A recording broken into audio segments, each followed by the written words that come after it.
Salatullah, salamullah. Alhamdulillah wassalatu wassalamu ala rasulillah wa ala alihi wa sahbihi wa mawalah wa la hawla wa la quwata illa billahi wa ba'd. Alhamdulillah di malam hari ini kembali kita bisa duduk untuk bertalabul ilmi. Salam kita hadiahkan kepada Rasul kita Nabi besar Muhammad sallallahu alaihi wa ala alihi wasallam.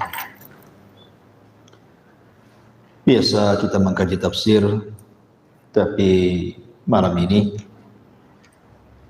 kajian tafsir kita hentikan dulu. Kita akan membahas satu hadis Nabi sallallahu alaihi wasallam untuk penyegaran pikiran kita biar tidak bosan.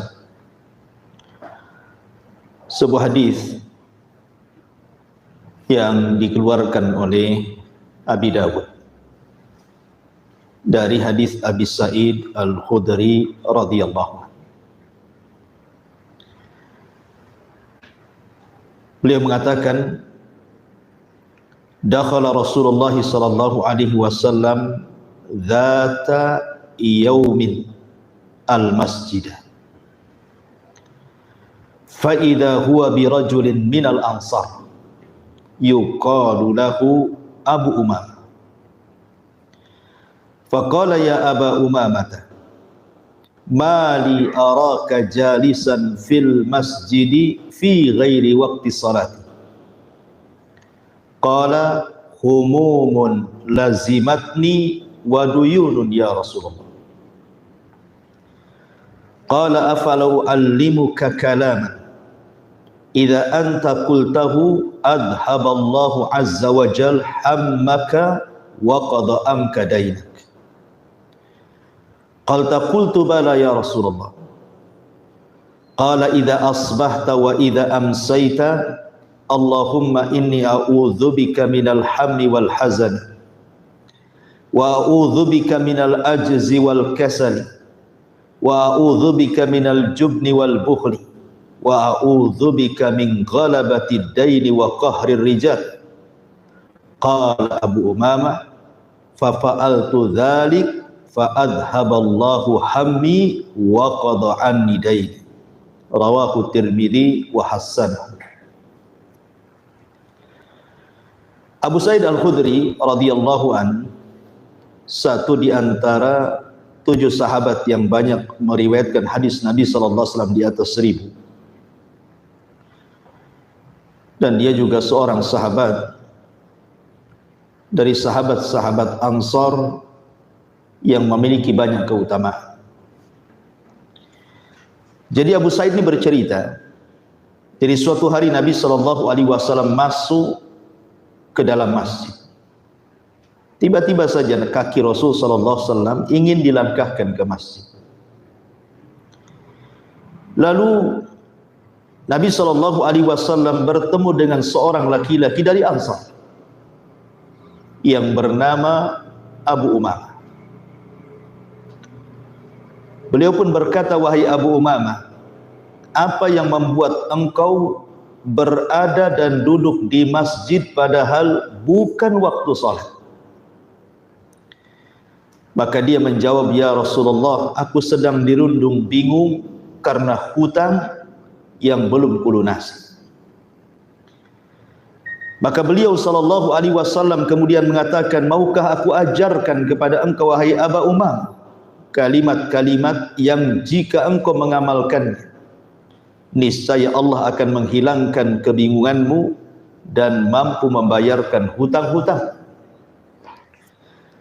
Maka Abu Umamah mengatakan, tentu ya Rasulullah, apa itu kalimat-kalimat yang kau akan ajarkan? Kemudian beliau bersabda, apabila engkau memasuki pagi dan petang maka bacalah doa ini. Allahumma inni a'udzubika minal hammi wal hazan wa a'udzubika minal ajzi wal kasal wa a'udzubika minal jubni wal bukhli wa a'udzubika min ghalabati daini wa qahri rijal. Ya Allah, aku berlindung kepadamu dari kegelisahan dan kesedihan. Aku berlindung kepadamu dari kelemahan dan kemalasan. Aku berlindung kepadamu dari sikap pengecut dan bakhil. Dan juga aku berlindung kepadamu dari lilitan hutang dan kesewenang-wenangan manusia kepadaku. Kemudian Abu Umamah berkata, kemudian aku melakukannya sebagaimana arahan Rasul. Ternyata Allah benar-benar setelah itu menghilangkan kegelisahanku dan memberikan jalan untuk melunasi hutang-hutang. Hadis ini dikeluarkan Abi Dawud dan dihasankan. Ma'asyiral muslimin yang dimuliakan Allah Subhanahu wa taala. Hadis ini sebelum saya jelaskan tentang makna doanya, karena yang penting adalah makna daripada doa yang diajarkan Rasul ini. Ini bisa dijadikan pegangan hidup untuk kita. Jadi di zaman Nabi SAW ada satu kisah. Ketika Nabi SAW tiba-tiba kakinya dilangkahkan ke masjid, dan itu di waktu duha. Kita tahu waktu duha itu waktu orang sibuk-sibuknya bekerja. Yang ke kantor, yang ke ladang, yang ke pasar. Pokoknya biasanya waktu duha itu jarang orang ada di masjid. Umumnya waktu duha itu orang sedang sibuk. Semua berada di tempat pekerjaannya masing-masing, baik di zaman kita ataupun di zaman Nabi. Karena itu waktu memang manusia sedang bergerak mencari kehidupan. Tiba-tiba entah kenapa Nabi SAW ingin berangkat ke masjid, ingin melangkahkan kedua kakinya ke masjid. Tentu yang mendorongnya adalah Allah Subhanahu wa taala. Ketika kemudian dia sampai di masjid, adalah 1-2 orang yang duduk di situ. Rupanya dilihatnya ada seorang sahabat yang duduk di pojok masjid, sedang menghadap kiblat dan sedang berdoa kepada Allah Azza wa Jalla. Nampak dari wajahnya muram durja, nampaknya banyak masalah. Karena biasanya orang yang banyak masalah itu kan nampak dari mukanya. Tidak pernah bercahaya wajahnya, muram terus kan gitu. Senyum pun susah kalau ada masalah. Sehingga Nabi SAW paham bahwa sahabat ini ada masalah dalam kehidupan. Maka Rasul mendekati dan berkata, Ya Aba Umamah, mali araka jalisan fil masjid fi ghairi waqti salat. Aba Umamah, itu engkau di situ. Ada apa engkau duduk di situ? Ini kan bukan waktu salat. Maksudnya bukan duhur, bukan asar, bukan maghrib, bukan isya, bukan subuh. Jam-jam segini itu harusnya orang bekerja. Kenapa kau duduk di situ? Maka kemudian Abu Umamah mengatakan, humumun lazimatni wa duyulun. Humumun lazimatni wa duyulun ya Rasulullah. Rasul, aku dirundung kebingungan dan aku dirundung dengan hutang-hutang yang tidak sanggup kubayar. Aku sedang stres. Bahasanya seperti itu. Maka Nabi SAW, seorang Nabi dan Rasul, tahu memberikan solusi. Makanya Nabi SAW mengatakan, Ya Aba Umamah, seandainya atau sekiranya aku ajarkan kepadamu beberapa kalimat yang kau bisa baca kalimat ini pagi dan petang, niscaya Allah akan hilangkan kebingunganmu dan Allah akan lunasi hutang-hutang. Mau tidak? Maka tentu orang yang lagi bingung, lagi stres, diberikan solusi, tentu langsung mau kan gitu. Tentu ya Rasulullah. Apa itu kalimat-kalimat itu? Maka Nabi SAW mengajarkan nih kalimat ini. Maka ini risalah kepada siapapun yang lagi stres, yang lagi bingung, yang lagi banyak masalah, yang terlilit hutang, yang banyak musibah. Baca doa ini pagi dan petang. Maka Nabi SAW mengatakan, kalau begitu bacalah wahai Abu Umamah, Allahumma inni a'udzubika minal hammi wal hazan wa a'udzubika minal ajzi wal kasal, wa a'udzubika minal jubni wal bukhli, wa a'udzubika min galabatid daini wa qahrir rijal. Ya Allah, aku berlindung kepada dari kegelisahan dan kesedihan ini. Aku berlindung kepadamu dari kelemahan dan kemalasan ini. Aku berlindung dari sifat pengecut dan bakhil, dan aku berlindung dari pengaruh hutang dan penguasaan manusia kepada. Maka Abu Umamah radhiyallahu an sami'na wa ata'na, dia mengamalkan doa yang diajarkan Rasul. Tentu bukan hanya doa saja, dia pun berusaha, karena tawakal itu tergabung dari dua makna, doa dan mengambil sebab. Maka selang beberapa waktu setelah dia mengamalkan doa ini, apa kata beliau? Fa fa'altu dzalika fa adhaballahu hammi wa qada anni daini. Ketika aku rutinkan doa itu pagi petang, maka Allah Subhanahu wa taala pun lambat laun menghilangkan kebingunganku dan melunasi seluruh hutang-hutangku. Dari sini banyak faedah ma'asyiral muslimin yang dimuliakan Allah Subhanahu wa taala. Ada satu pertanyaan, kenapa di waktu itu Nabi sallallahu alaihi wasallam melangkahkan kaki padahal tidak ada sesuatu yang dituju oleh Nabi di masjid itu? Pertanyaannya, Abu Umamah radhiyallahu anhu adalah seorang sahabat Nabi sallallahu alaihi wasallam, dan ini menunjukkan bahwa kebingungan ataupun susah gitu ya, kesusahan hidup ini bukan hanya dialami oleh kita. Rupanya para sahabat pun susah juga. Ada juga yang kelit hutang gitu ya. Jadi bukan Anda sendiri yang kelit hutang itu, sahabat pun ada yang kelit hutang, sehingga hidupnya susah, akhirnya bingung dan stres. Tapi Abu Umamah mengajarkan kepada kita, apabila kita ada masalah, diuji oleh Allah Subhanahu wa taala dengan berbagai macam ujian, maka tidak ada tempat untuk mencari solusi kecuali masjid. Maka dia berangkat ke masjid. Kemudian dia duduk di mihrab, menengadahkan tangan kepada Allah dan berdoa, ya Rabbi ya. Maka dijelaskan dalam sebuah riwayat, kana Nabi sallallahu alaihi wasallam idza hajabahu amrun fazi'a ila shalah.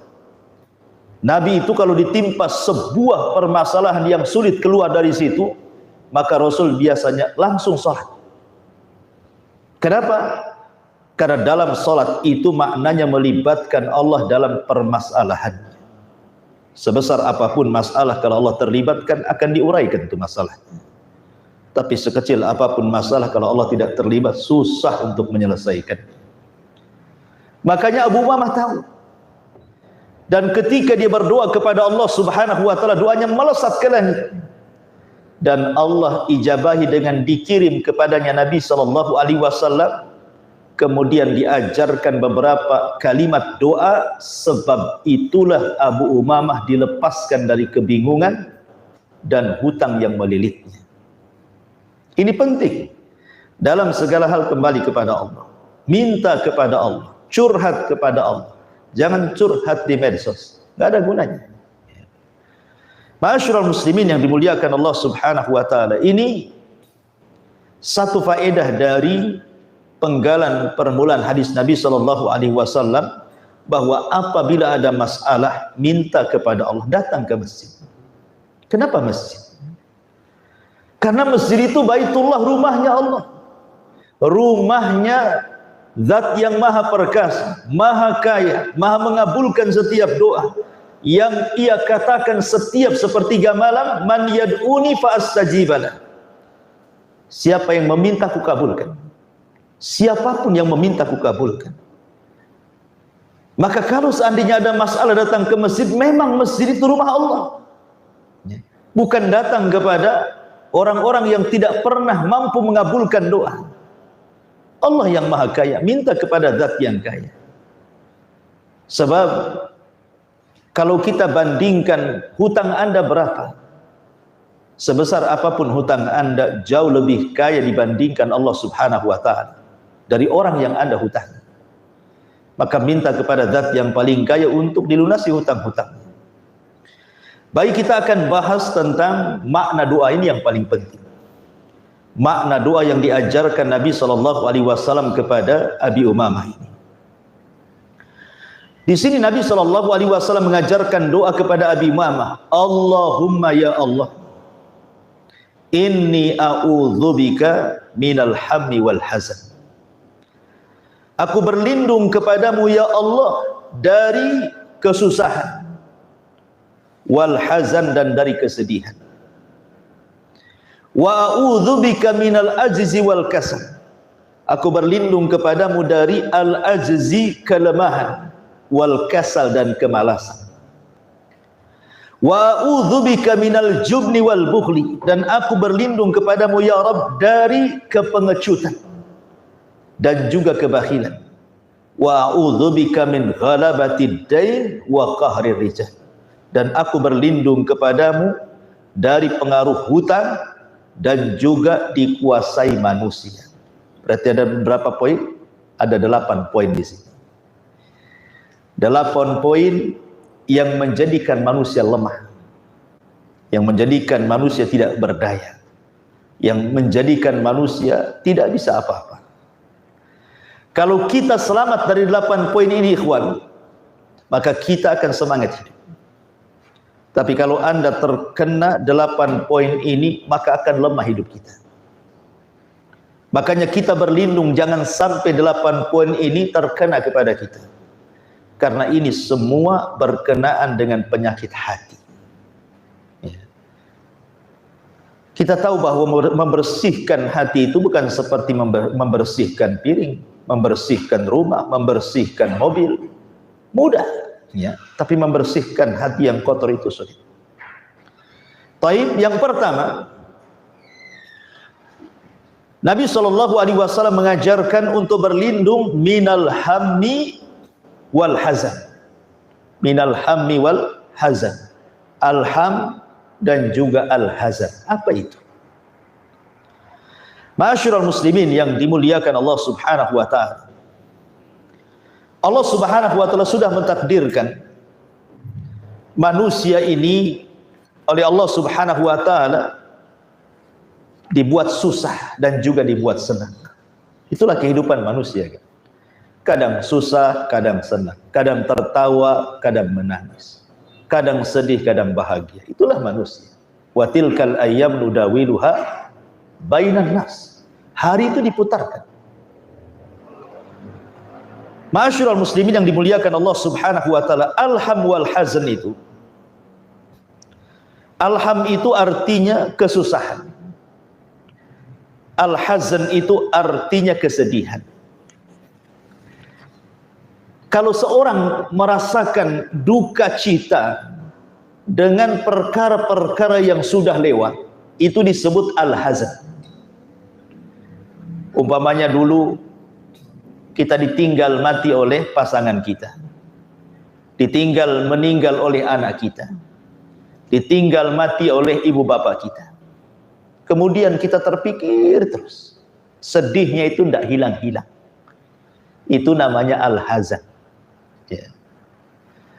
Atau mungkin seseorang itu dulu pernah kaya, tiba-tiba bangkrut, kepikiran terus bahwa dia pernah kaya, sedih akhirnya. Atau dulu mungkin seseorang, boleh jadi mungkin menunggu seseorang tapi tak datang pula orang itu. Ditunggu-tunggu tak datang juga. Suaminya pergi, rupanya hilang kontak. Bertahun-tahun, entah kawin lagi, entah mati, tak jelas. Ditunggu-tunggu, sedih akhirnya. Itu disebut al-hazan. Atau boleh jadi dia kehilangan harta yang banyak. Entah kena tsunami, entah kena gempa, entah kena musibah apalah. Tiba-tiba harta yang sudah lama dikumpul-kumpulnya ludas dalam sesaat. Akhirnya dia kepikiran, kemudian sedih. Itulah al-hazan. Tetapi kalau seandainya seseorang itu bingung karena perkara yang akan datang, gimana? Saya sudah utang banyak, waktu penagihan sudah dekat, saya pula tak ada uang untuk membayarnya, susahlah hidup dia. Itu disebut alham. Gimana anak saya kalau sudah besar, bisa sekolah tidak, bisa mondok tidak, dia stres, sudah dipikirkan. Jadi kalau ham itu memikirkan sesuatu yang akan datang, kalau hazan itu sedih dari perkara yang sudah berlalu. Lah kita berlindung dari dua-duanya, dari susah dan sedih. Karena orang susah itu, ikhwatu fiddin, biasanya mematikan otak. Orang kalau sudah susah, otak itu jadi buntu, ikhwan. Ya kan? Padahal hidup di dunia ini, antum saja berjalan, terkadang mendaki, terkadang turun. Terkadang belok kiri, terkadang belok kanan. Terkadang ada lubang, terkadang mulus. Dan begitu seterusnya, itu hidup di jalan raya. Apalagi dalam kehidupan sehari-hari kita. Kan tidak semua dalam bahasa Arab ala tul gitu ya, lurus saja kan tidak. Orang itu kan pasti diuji. Entah diuji oleh pasangannya, entah diuji oleh anaknya, entah diuji oleh orang tuanya, entah diuji dengan tetangganya, apakah diuji dalam pekerjaannya, apakah diuji dengan kesehatannya, apakah diuji dengan ekonominya. Namanya orang itu kan diuji setiap hari. Dunia ini bukan tempat istirahat, dunia ini tempat ujian. Makanya biasanya kalau orang susah, ikhwan, maka akan kusut itu wajah, nampak dari kekusutan wajah. Otaknya akan susah untuk berpikir. Makanya apabila susah, ikhwan, maka gelap yang ada dalam otaknya sehingga yang kusut tidak bisa terurai. Makanya kita berlindung dari kesusahan ini. Karena orang susah itu susah berpikir biasanya. Ya. Kita berlindung dari susah ini. Sebab kalau senang biasanya encer otaknya. Ya kalau senang kan encer otaknya. Kayaknya plong di dunia ini. Tapi kalau susah kan rumah megah jadi sempit. Kan itu. Istri cantik pun kayak iblis. Orang susah, stres. Kan itu. Masyarul muslimin yang dimuliakan Allah Azza wa Jalla. Begitu juga orang sedih. Orang sedih ini, ikhwan, sama dengan orang susah juga. Kalau orang sedih itu biasanya juga kurang lebih hidupnya. Tidak ada cahaya kebahagiaan dalam apa namanya, raut mukanya itu. Senyum pun susah orang sedih itu.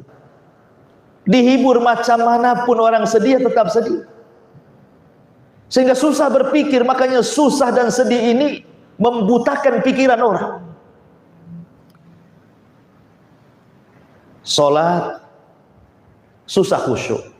Ya coba saja orang sedih susah khusyuk, ikhwan. Ada orang yang hari ini umpamanya meninggal pasangan, dan pasangannya itu dicintai dia, entah suami entah istri. Kemudian dia salat, khusyuk tidak? Tidak khusyuk. Tidak akan khusyuk. Terpikir dengan perkara lain. Terkadang apa yang dibaca dalam sholat pun tidak sadar dia. Baca apa dia kan? Begitu juga orang susah.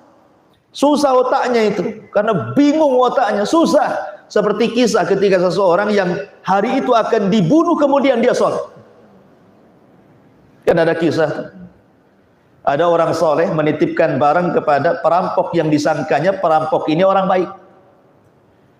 Rupanya dibawa ke tengah padang pasir. Setelah di tengah padang pasir, rupanya dia ngaku aku perampok. Kemudian dia mengatakan, kalau engkau perampok gak apa-apa, lepaskan aku, semua kekayaanku ambil gitu. Rupanya perampok ini mengatakan, semua orang yang perampok hartanya persis ucapanmu dengan kamu, tapi tidak ada yang selamat dari aku.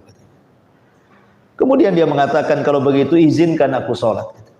Diambilnya wudu, kemudian sholat 2 rakaat. Ketika takbiratul ihram, Allahu Akbar, blank, nggak ada yang bisa dibaca, hilang semua hafalannya. Kenapa? Terpikir habis sholat mau mati, mau dibunuh. Coba bayangkan, antum sholat kemudian ditodongkan pisau dari belakang, habis salam saja pecah tuh kepala. Kira-kira Fatihah itu hafal nggak? Nggak akan hafal. Apa ini? Karena sudah jelas tuh, habis sholat mau mati. Itulah orang bingung, gelap hatinya. Makanya Rasul berlindung dari dua perkara ini, dari susah dan dari duka cita. Ini yang pertama dan kedua. Kemudian yang ketiga, Nabi SAW mengatakan, wa a'udzubika minal ajzi wal kasal, dan aku berlindung dari kelemahan dan juga dari kemalasan. Ma'asyiral muslimin, apa bedanya al-ajzu dan apa bedanya al-kasal? Ulama mengatakan bahwa al-ajzu itu adalah huwa wujudu iradatin lil fi'li ma'adami wujudi qudratin li injazihi. Wa ammal kasalu fahuwa intifa'u tilkal iradah. Orang lemah itu adalah orang yang punya keinginan untuk melakukan sesuatu tapi tidak kuasa melakukannya. Lemah dia. Ingin dia sholat tapi badannya sakit stroke, tak bisa sholat. Inginlah dia dengar azan tetapi kedua telinganya tuli, rusak gendangnya. Ingin dia kerja tapi bagaimana, aku lagi sakit. Itulah orang lemah namanya. Lemah itu punya keinginan untuk melakukan sesuatu tapi tidak punya kemampuan. Itu disebut lemah namanya. Tapi kalau malas ini beda. Ya. Malas ini dia sanggup melakukan.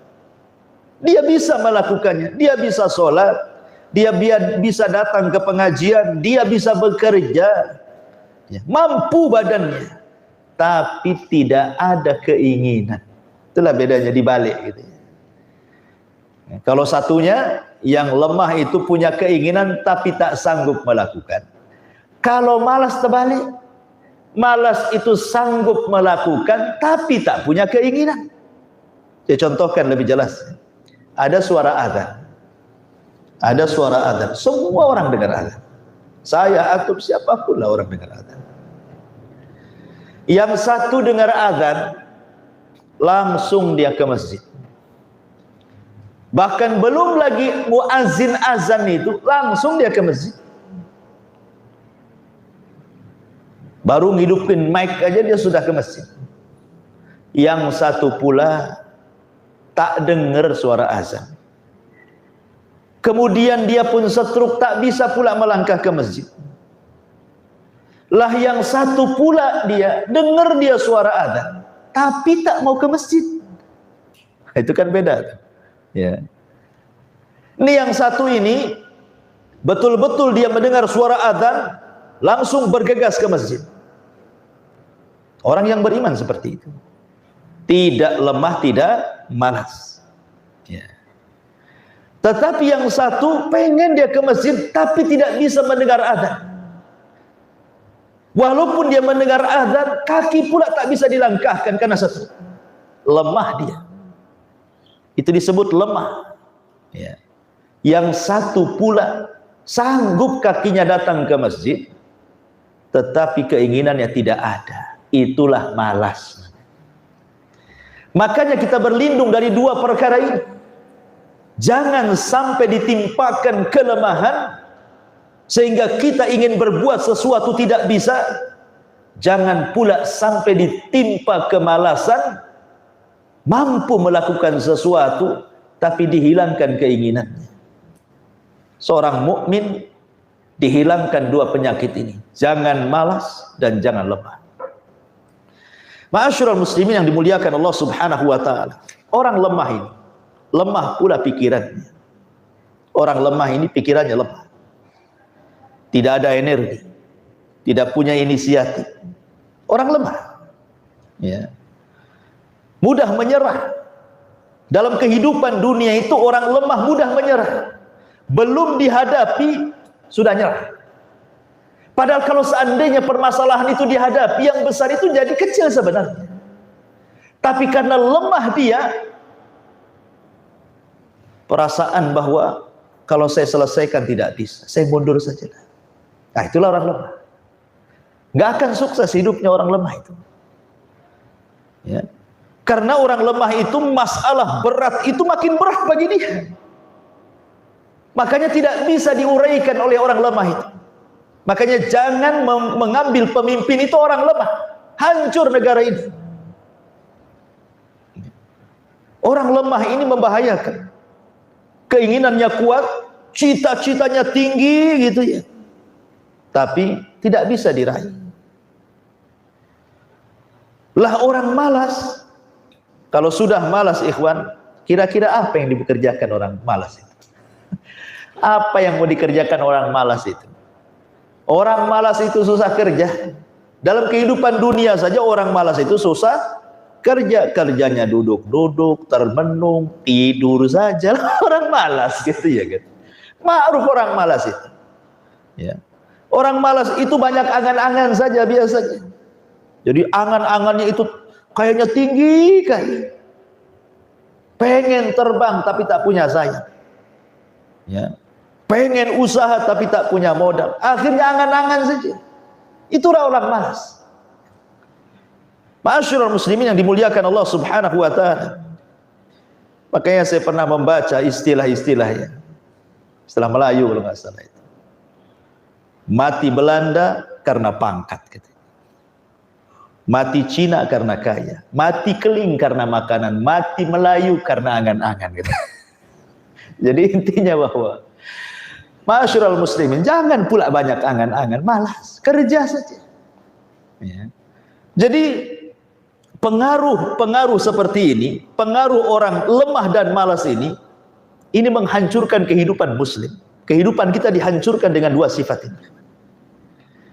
Makanya kenapa Nabi Shallallahu Alaihi Wasallam berdoa jangan sampai seorang mukmin ini terkena malas dan terkena lemah. Jangan kita lemah, jangan kita malas. Tetapi harusnya kita kuat dan semangat. Seorang muslim itu harus kuat dan semangat. Menghadapi apapun harus kuat dan semangat. Makanya kenapa Nabi Shallallahu Alaihi Wasallam mengatakan ajaban li amril mu'min inna amrahu kullahu khairun, kata Rasul. Saya heran dengan perkaranya seorang mukmin, kata Rasul. Kok semuanya baik bagi dia? Enggak ada yang jelek bagi seorang mukmin, semua baik bagi dia. Ditimpa musibah dia sabar, ditimpa nikmat dia syukur, dua-duanya baik, kata Rasul. Itulah seorang mukmin. Betapa banyak orang yang ketika ditimpa musibah tidak sabar, akhirnya menjadi lemah dia hidupnya. Putus asa, mengingkari rahmat Allah, jatuh ke dosa besar. Kan banyak tuh yang ditimpa musibah akhirnya kemudian mengeluh, Allah pula disalahkan, ja'ala fitnatan nasi ka'adzabillah. Dijadikannya fitnah manusia kepadanya seperti azab yang Allah turunkan. Gara-gara manusia ngomongin kita, membuli kita di medsos, padahal itu medsos bukan alam nyata, alam gaib itu. Udah stres hidupnya, ya, udah lemah. Ya. Ini kan repot kalau kayak gini. Makanya kenapa kemudian Nabi SAW meminta agar seorang muslim dan mukmin itu terhindar dari dua sifat ini. Sifat lemah dan sifat malas. Ini sudah 4. Kemudian kata Nabi SAW, Nabi SAW mengatakan yang ke-5 dan ke-6, wa a'udzubika minal jubni wal bukhli, dan aku berlindung kepadamu ya Rabb dari al-jubni. Jubni itu apa? Pengecut. Al-bukhli itu apa? Bakhil. Ya. Orang bakhil itu ikhwan, apa sih? Apa sebenarnya keinginan orang bakhil itu? Bukankah kebakhilan itu tidak menambah harta, dan bukankah infak juga tidak menyedikitkan harta? Dikiranya orang bakhil itu nambah harta? Tidak. Karena harta itu sudah ditakdirkan kan porsinya oleh Allah Azza wa Jalla, kan sudah ditentukan porsinya oleh Allah. Semua sudah ditakdirkan. Bahkan ketika kita dalam janin perut ibu kita, datanglah malaikat itu menulis rizkinya sekian, hidupnya sekian, matinya sekian, bahagianya sekian, kan begitu ya? Sudah ditulis rizkinya. Lalu kenapa Anda bakhil? Bakhil loh tidak menambah harta. Infak juga tidak menyedikitkan harta. Bahkan sebaliknya, ma naqasa min mali sadaqah bal yazdad bal yazdad bal yazdad, kata Rasulullah. Tidak berkurang harta yang disedekahkan, bahkan bertambah, bertambah, dan bertambah. Semua sudah ditakdirkan. Kalaupun kita menyedekahkan harta kita, tidak akan memadaratkan harta kita. Sekarang ada orang yang mengumpul-ngumpulkan harta. Maksudnya apa? Maksudnya mungkin ia ingin menguasai harta. Tapi lama-lama ketika harta sudah banyak, dia pula yang dikuasai harta. Kan begitu ya? Maunya kan dia yang menguasai harta. Oh, nanti kalau sudah saya punya rumah, kalau saya punya mobil, kalau saya punya uang banyak, saya juga pengenlah umroh haji. Saya pengen buat masjid, saya pengen buat musola, saya pengenlah ini itu, macam-macam tuh angan-angannya waktu miskin tuh. Ketika dikumpulkan harta sedikit demi sedikit, kayalah dia. Ketika dia sudah kaya, lupa tuh keinginan baik. Yang ada harta menguasainya. Makanya Rasul mengatakan, ta'isa abdud dinar wa ta'isa abdud dirham. Celaka hamba dinar dan celaka hamba dirham. Kenapa Rasul mengistilahkan celaka hamba dinar, celaka hamba dirham itu? Karena dinar dan dirham itulah yang telah menghambakan dirinya. Dimana ketika dinar dan dirham menyuruh dia zalim, dia pun zalim. Menyuruh untuk berbuat jahat, dia pun buat jahat. Menyuruh untuk bakhil, dia pun bakhil. Menyuruh untuk memutus silaturahim, dia pun putus silaturahim. Lalu siapa yang menguasai? Harta atau Anda? Ya. Makanya ikhwatu fiddin, sifat bakhil ini aneh sebenarnya. Kalau orang yakin dengan takdir Allah Azza wa Jalla, tidak mungkin orang bakhil. Sampai ada satu kisah, ada orang kaya raya, dulunya orang miskin. Akhirnya bekerja, kayalah dia. Setelah kaya, anaknya pula yang memanfaatkan kekayaan. Belilah mobil bagus tuh anaknya. Ya. Kemudian orang-orang mengatakan kepada orang kaya itu, bukankah kau yang cari uang? Kenapa pula anakmu yang pakai mobil, kau jalan kaki? Katanya. Apa jawabannya? Aku ini anak orang miskin, makanya aku jalan kaki. Anakku ini anak orang kaya, makanya pakai mobil. Subhanallah. Gimana nih cerita? Ya. Jadi dia ini hanya kumpul harta, rupanya orang lain yang menikmatinya. Disinilah para ulama mengatakan haqiqatil mal at-tajmi' wa tafriq, bahwa hakikat harta itu at-tajmi', dikumpul wa tafriq, habis itu ditinggalkan. Setelah dia kaya, yang menikmati siapa? Orang lain, anak cucunya. Jadi rebutan mereka. Ketika dia meninggal, Masya Allah, sedihnya luar biasa. Kayaknya air mata kalau ditampung itu satu ember lah tuh. Saking sedihnya ayahnya meninggal. Sehari saja nangis kayak gitu. Besoknya tanya, mana kunci berangkas? Mana tuh sertifikat rumah? Di notaris mana? Ada mulai kan begitu. Lalu apa coba? Lelah Anda bekerja, capek Anda mencari uang, rupanya setelah banyak uangnya diserahkan kepada orang. Yang parahnya pula ahli warisnya bunuh-bunuhan. Mereka yang senang, Anda pula susah di kuburan. Karena di akhirat orang yang banyak harta akan dua soalannya, min aina iktasabahu wa fima anfaqahu. Dari mana kau dapat harta itu? Kemana kau belanjakan? Ma'asyiral muslimin yang dimuliakan Allah Subhanahu wa taala. Maka bakhil ini ikhwan, kata Imam Syaukani rahimahullahu taala, al-bukhlu qad lazimal yahud luzuma dhalli syamsi fala tara yahudiyan wa in kana maluhu fi ghayatil kasrah illa wa huwa min abkhali khalqillah. Kata Imam Syaukani, bakhil itu adalah sifat yang melazimkan bagi Yahudi. Orang Yahudi itu terkenal manusia paling bakhil di alam semesta, kata Syaukani. Dan engkau tidak akan melihat satupun orang Yahudi walaupun hartanya banyak, kata beliau, illa wa huwa min abkhali khalqillah, kecuali mereka adalah orang yang paling sebakhil-bakhilnya makhluk Allah. Karena bakhil sendiri ikhwan, itu hakikatnya sifat binatang, bukan sifat manusia. Coba lihat kalau antum kasih makan ke monyet itu, ya kan, rebutan tuh. Nggak ada monyet bagi-bagi sama kawan.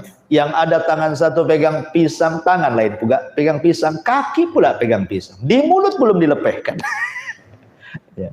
Lari dia, nggak mau berbagi dengan kawannya kan. Lalu apa bedanya orang bakhil dengan monyet kalau begitu? Ya. Jadi bakhil ini sifat binatang. Makanya kemudian datang syariat Islam supaya kita berlindung dari kebakhilan.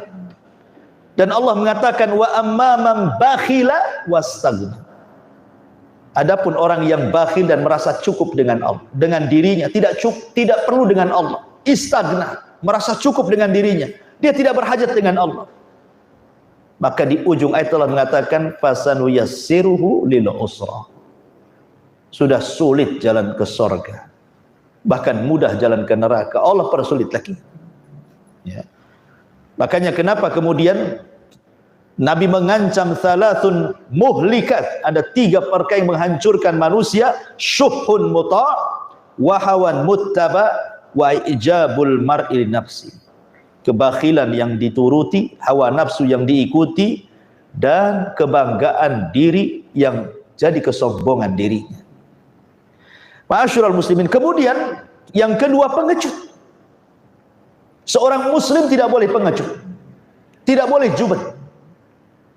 Karena separuh kehidupan manusia ini jadi gagal gara-gara pengecut. Orang mau berbisnis, modal sudah ada, skill sudah ada, keberanian tak ada, tak jadi orang bisnis. Itu. Ya. Jadi pengecut itu bukan dalam peperangan saja, pengecut dalam hidup kesehari-harian, tidak berani menegur orang, ya, atau tidak berani menghadapi kehidupan. Pengecut, takut dia, sehingga kemudian orang seperti ini terus dilanda rasa takut. Jangan yang terlalu besar. Coba kalau ada orang yang suka takut dengan setan nih, jangan cerita jalan ke Tamiang, ke kuburan Tamiang, jalan ke belakang rumah yang gelap saja, lari kencang. Mau nabrak tiang, mau nabrak pohon, terserah, yang penting lari. Orang pengecut tuh kayak gitu. Ya. Itu dalam kehidupan apapun orang pengecut kan seperti itu. Makanya kenapa dalam Islam kita meminta dihilangkan, jangan sampai jadi orang pengecut. Apalagi sampai menyampaikan kebenaran. Jangan takut menyampaikan kebenaran. Ya. Makanya ketika Hasan Al-Basri rahimahullahu ta'ala ditanya soal zuhud, dia mengatakan, "Da' ma laka fi yadi." Letakkan hartamu di tangan. Jangan letakkan di hati. Sebab kalau datang harta cukup di tangan, pergi harta cukup pergi dari tangan. Hati tidak ada ruang untuk harta, sehingga tidak akan sedih. Datang harta tidak begitu bahagia, pergi harta pun tidak begitu sedih. Kemudian orang-orang mengatakan, "Ya Imam, engkau ini selalu mengajarkan kami zuhud. Kenapa kau kaya raya? Dikiranya orang sudah harus miskin gitu maksud. Apa kata Hasan Al-Basri? Likai la atamandalu 'alal muluk, supaya aku tidak menjilat pemerintah.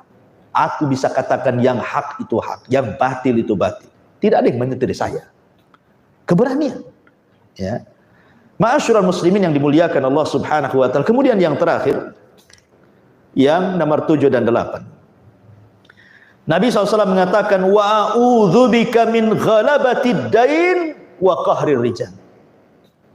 Wa a'udzubika min ghalabatid dain wa qahri ar-rijal. Ma'asyiral muslimin yang dimuliakan Allah Azza wa Jalla, dan aku berlindung kepadamu ya Rabb dari pengaruh hutang. Inilah yang dimaksud hadis yang kita baca ini, yang diderita oleh anak muda yang ditemui Rasul yang namanya Abu Mamah. Ada apa wahai Abu Mamah? Humumun lazimatni wa duyunun, kebingungan dan hutang ya Rasul yang melilit aku. Ma'asyiral muslimin yang dimuliakan Allah Subhanahu wa taala, hutang ini sampai-sampai Rasul mengatakan, iyyakum wad-dain, fa inna awwalahu hammun wa akhirahu harbun. Hati-hati kamu jangan hutang. Karena hutang itu awalnya adalah kesusahan, kebingungan, dan akhirnya peperangan dan permusuhan. Dalam riwayat, hammun fil laili wa mazallatun fin nahar. Tidak bisa tidur di malam hari karena stres, di siang hari hilang pula karena dicari debt collector. Hilang siang-siang, sembunyi deh. Ya kan? Orang utang kan gitu, gak akan bisa tidur orang banyak utang itu. Stres dia, malamnya gak akan nyenyak tidur. Terkadang tidur pun ke bawah mimpi itu debt collectornya itu. Bahkan lebih kejam lagi dalam mimpi debt collector daripada kenyataan. Stres orang hutang itu. Tetapi sebelum saya jelaskan ini, seseorang itu kalau memang dililit hutang karena sebuah perkara yang memang menghajatkan, contoh memang dia miskin orangnya, kemudian anaknya sakit, rumahnya bocor, ya, kesehatannya terganggu, dia tidak bisa ke dokter, kalau tidak mati, dan begitu seterusnya, terpaksalah dia hutang. Akhirnya kemudian setelah sembuh anaknya, dia tidak sanggup membayar hutang. Tapi dia sudah berusaha untuk membayar hutangnya. Kemudian Allah takdirkan meninggal, maka Allah akan redha kepada pemilik harta yang menghutangi. Nanti pada hari kiamat tidak akan diambil kebaikannya. Tetapi kalau dia hutang hanya untuk memperkaya diri sendiri, dia hutang karena hidup di zaman sekarang ini kayaknya kalau nggak hutang nggak afdol. Rumah nyicil kredit KPR hutang, kan itu ya. Setelah rumah tengok tetangga punya motor, pengen juga beli motor, datang ke Adira hutang lagi, kan itu. Kemudian nggak enak tidur di lantai gitu. Tengok di marketplace. Oh, nampaklah ada ranjang bagus, spring bed, boleh hutang, cicil, hutang lagi kan. Kulkas hutang, alat-alat dapur hutang, semua hutang. Coba enggak, nasib baik bukan istri aja yang hutang mahar. Ya. Ada orang yang seperti ini. Hidupnya hanya untuk hutang, padahal bukan hajat, bukan kebutuhan kan. Dia bisa tidur kok di tikar, kenapa mesti hutang? Kan sama saja. Jadi yang lebih parahnya lagi, ada orang-orang yang ketika dimintai untuk membayar hutang, lari-lari dia. Makanya persis seperti hadis ini, mazallatun fin nahar, hilang dia di siang hari karena dicari debt collector itu. Orang hutang itu kemana, HP nggak aktif, nomor diblokir. Anehnya pula handphonenya bagus. Kalau lebaran bisalah dia pakai baju bagus, anaknya pun bagus-bagus, mobilnya bagus, semuanya serba bagus. Coba kalau seandainya ada orang mengatakan, daripada kau belikan handphone, belikan mobil, bayarlah hutang-hutang kamu kepadaku. Kan gitu, ngeleslah macam-macam. Inilah yang disabdakan Nabi SAW, matlul ghani zulmun yuhillu irdahu wa uqubata. Orang yang sanggup membayar walaupun dengan cara cicil, tapi tidak mau membayar, zalim dia, halal digibah kehormatannya ataupun halal dipenjarakan badannya. Masalahnya Ustaz, kalau saya lapor polisi bukan pidana, perdata nih.